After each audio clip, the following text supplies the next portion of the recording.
Bienvenue sur la plus grande exploitation agricole de Suisse, ici à Witzwil. Nous avons le plaisir de vous présenter la technique de semi-direct dans le contexte de l'agriculture de conservation. Dieses Video ist auch in deutscher Sprache anzusehen.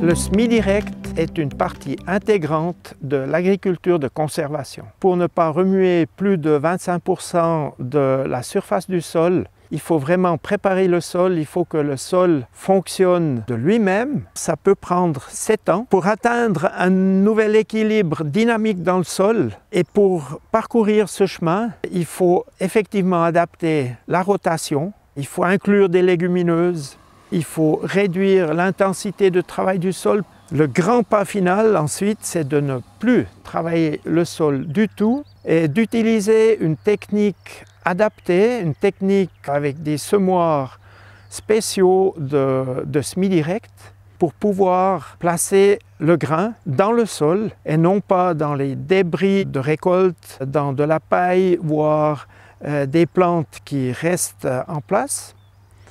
Très vite, on constate que la portance du sol s'améliore. J'ai une continuité de la porosité, j'ai plus de vers de terre, des galeries de vers de terre.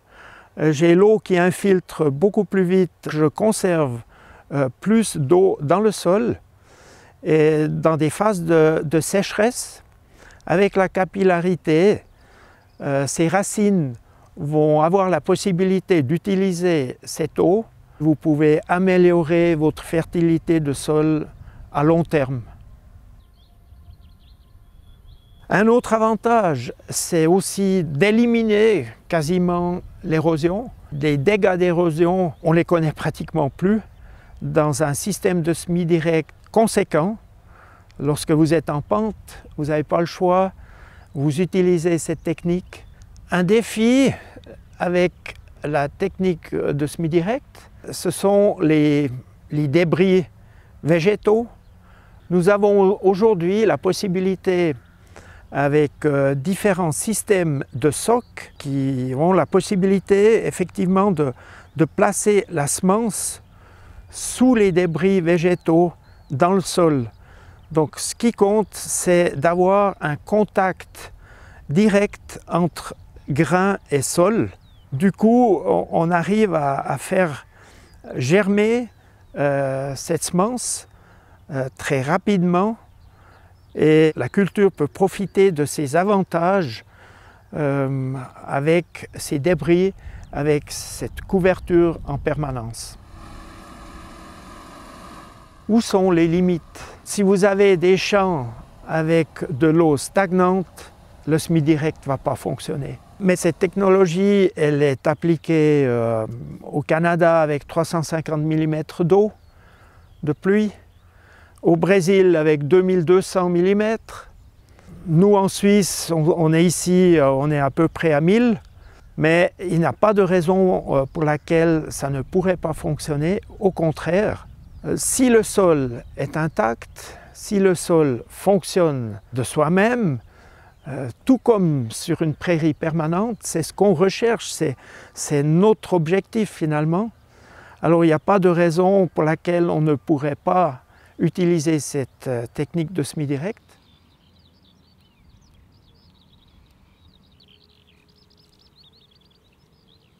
Nous avons aujourd'hui différents systèmes de semi-direct à disposition. Voici un semoir semi-direct à dents. C'est un semoir prototype construit maison. La caractéristique du semoir à dents, c'est effectivement la dent, le soc qui pénètre le sol, qui ouvre une fente large de peut-être 15 à 20 mm. Vous déposez le grain et pour finir, il faudrait un rouleau qui rappuie le sol, raffermit le sol que j'ai remué. Un autre aspect à voir, je sème dans un engrais vert et je peux avoir le problème du bourrage. Pour régler ce problème, l'inventeur de cette machine a aussi ajouté un disque avant un disque qui coupe sur le rang de façon à ce que ces plantes vont s'écarter lorsque je passe avec mon soc. Donc là, j'ai pu déjà résoudre ce problème. On peut rajouter encore le fait que nous avons un châssis rigide. C'est aussi la raison pour laquelle j'ai ces ressorts ici qui font de sorte à ce que je peux quand même un tout petit peu régler. Mais plus je vais vite, plus ça va aussi vibrer. Donc je suis un peu limité du point de vue de la vitesse d'avancement parce que je veux quand même avoir un semis correct, un semis régulier, parce que je n'ai pas de roue de jauge. J'ai bien une roue de jauge sur le semoir, à gauche, à droite, et tout le reste, ça dépend effectivement de la profondeur avec laquelle j'ai réglé mon semoir et puis la vitesse d'avancement. C'est une technologie simple, très intéressante du point de vue économie, donc c'est peu coûteux.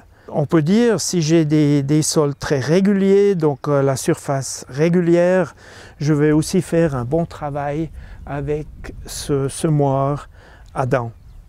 Alors là, on a passé avec le semoir à dents. On a semé dans ce seigle fourragé qui a été broyé il n'y a pas longtemps. Le semoir a effectivement placé cette semence dans le sol.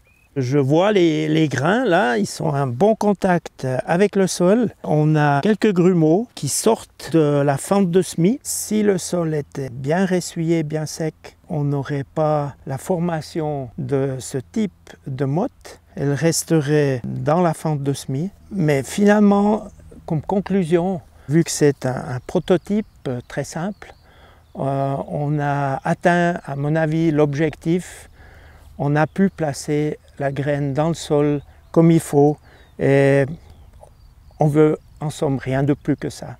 Le sol est resté protégé en surface et c'est ce qui compte aujourd'hui dans le domaine de l'agriculture de conservation.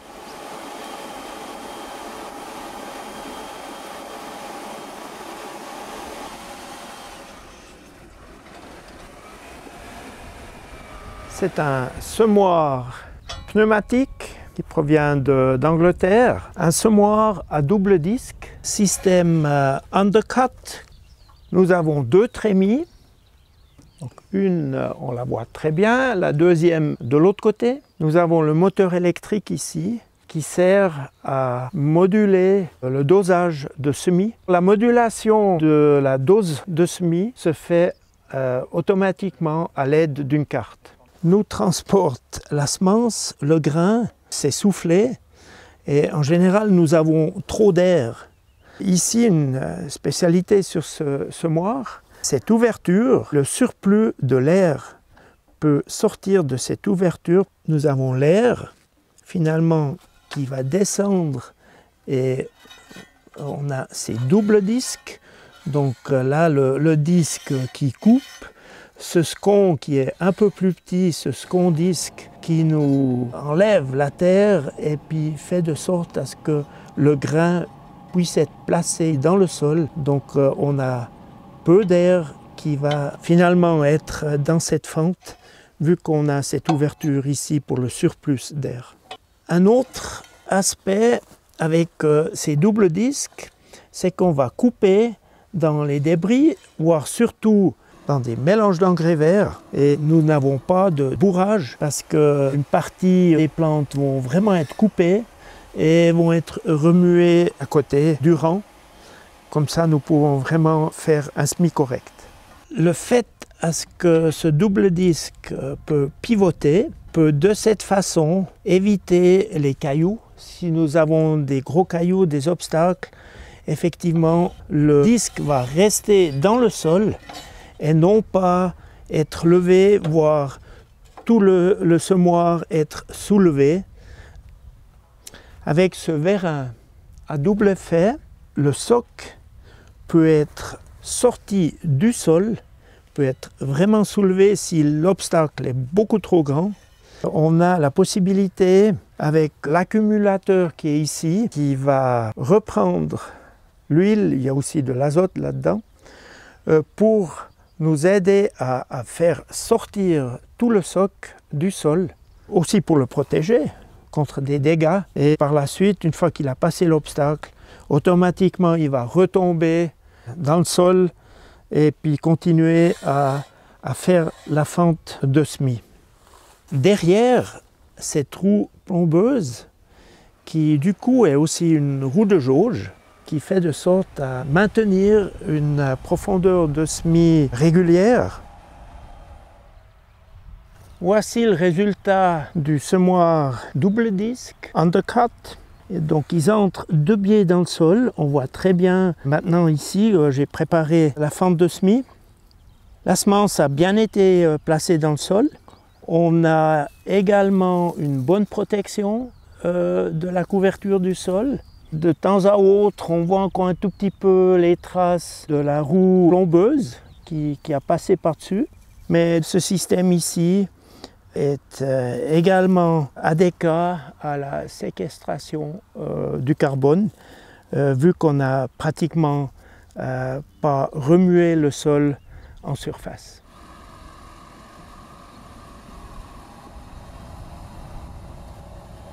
Nous avons ici un semoir monodisque, un semoir qui provient des États-Unis, un système qui date de plus de 30 ans et qui fonctionne très très bien. Donc nous avons le disque ouvreur, semeur, qui ouvre la fente de semis à un angle de 7 degrés. On a la semence, elle est placée derrière ce disque. Ici va sortir la semence et être placée dans la fente. Finalement, on a cette langue synthétique qui retient la semence dans la fente. La semence qui est rappuyée par cette roue en gomme. Et pour finir, ce disque denté referme la fente de semis. Pour garantir une profondeur de semis régulière, nous avons cette roue de jauge qui est placée à proximité de la semence. Donc ça veut dire qu'on a une régularité du placement de la semence qui est 100%. Le constructeur a ouvert la roue pour faire sortir la terre dans des conditions inadéquates. Et ça nous garantit de toute façon encore un semis correct. Une spécificité de ce semoir, c'est la trémie. En somme, ce sont 3 trémies avec là-devant 2 petites trémies pour des semences, des petites semences. Comme ça, l'agriculteur a un immense choix lorsqu'il va semer une culture principale et en plus aussi des espèces associées. Nous avons ce vérin hydraulique qui mène le semoir correctement derrière le tracteur. La profondeur de semis, elle est atteinte d'une part avec le poids de la machine, ensuite le poids qui est transmis sur l'élément semeur, sur le soc. En plus, on a ce ressort qui donne encore beaucoup plus de pression. Et finalement, on peut augmenter encore cette pression avec un vérin hydraulique en faisant pivoter la poutre. En plus du GPS sur le tracteur, nous avons un récepteur sur le semoir avec l'avantage, lors du semis en pente, il y a l'ajustement qui se fait du semoir afin que les roues plombeuses se positionnent exactement sur la fente de semis. Nous sommes sur la parcelle où on a semé avec semi-direct à monodisque. J'ai ouvert cette fente et je trouve la semence qui se trouve au fond de cette fente, de ce sillon, bien enrobé avec de la terre. C'est l'objectif qu'on s'est donné, on l'a atteint. Donc là, on est très content. La couverture du sol a pratiquement pas été touchée, elle est intacte. Je peux même pas vraiment dire où a passé le semoir, où a passé le disque. On a ici une totalité de protection de la couverture, protection du sol, aussi maintien de la fertilité, je dirais, à long terme. Donc un résultat qui nous fait beaucoup de plaisir parce que c'est le but qu'on recherche et on a pu l'atteindre ici dans ces débris de seigle fourragé.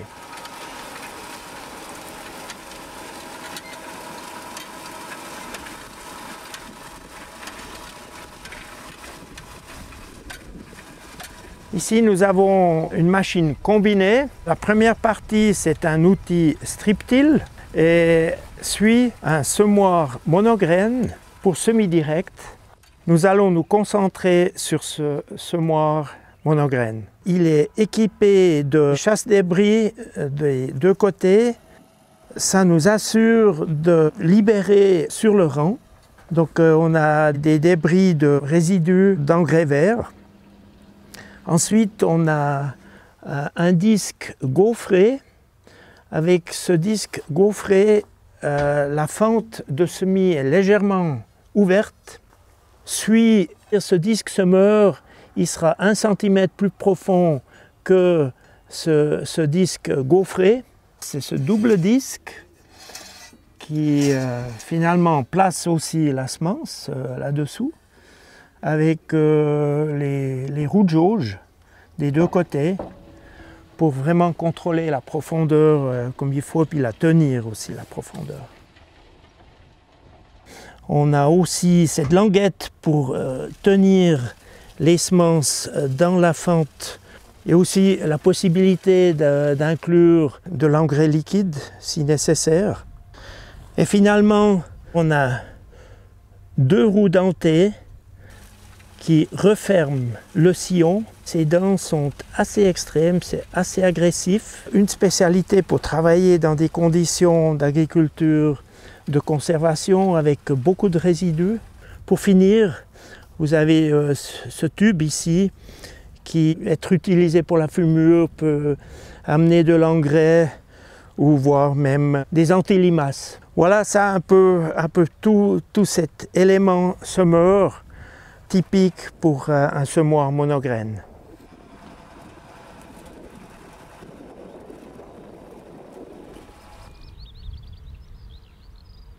Le résultat ici, j'ai légèrement ouvert la fente de semis, je trouve la semence et on fait que des bandes travaillées, le strip-till. On voit, ça a été un peu humide lorsqu'on l'a fait, c'est pour ça qu'il y a pas mal de mottes. On a beaucoup déjà bougé le sol, ce n'est pas un semi-direct, mais nous acceptons cette technique sur le chemin vers le semi-direct dans la phase de transition.